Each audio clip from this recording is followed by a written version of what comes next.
জুলাই গণ অভ্যুত্থান দিবস উপলক্ষে কুমিল্লার দেবিদ্বারে বিজয় মিছিল করেছে উপজেলা ও পৌর বিএনপি এবং সহযোগী সংগঠনসমূহ।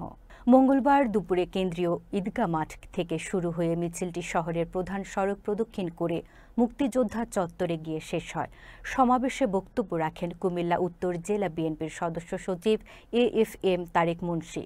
এছাড়া উপস্থিত ছিলেন গিয়াসউদ্দিন, মঞ্জুরুল হক সরকার, মহিউদ্দিন আহমেদ, আব্দুল আলিম পাঠান, রেজাউল করিম শাহিন, SM ইমরান হাসান, মাহমুদুল হাসান তামিম, নুরুজ্জামান, মনির নিজামী, দেলোয়ার হোসেন সহ বিএনপি ও অঙ্গ সংগঠনের নেতাকর্মীরা। একটি বার্তা, সাধারণ জনগণকে নিয়ে কাজ করার জন্য তারেক রহমান সাহেবের যে নির্দেশ, আমরা সবাইকে নিয়ে দেবিদ্বার তথা সমগ্র বাংলাদেশের জনসাধারণের পাশে থেকে আমাদের কাজ করার নির্দেশ দেওয়া হয়েছে।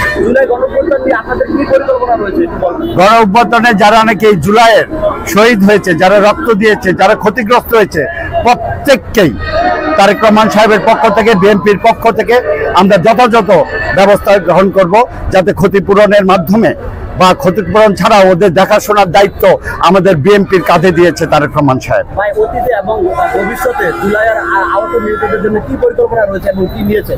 অতীতে যেদিন থেকে স্পেশালি দেবিদ্বারে যেদিন থেকে মৃত্যুবরণ করেছে, শাহাদাত বরণ করেছে, এটা হোক রুবেল হোক, সাব্বির হোক, যে কেউ হোক, 14 জন মারা গেছে। আমরা প্রত্যেককেই প্রথম দিন থেকে আনটিল টুডে পর্যন্ত আমরা দেখাশোনা করছি।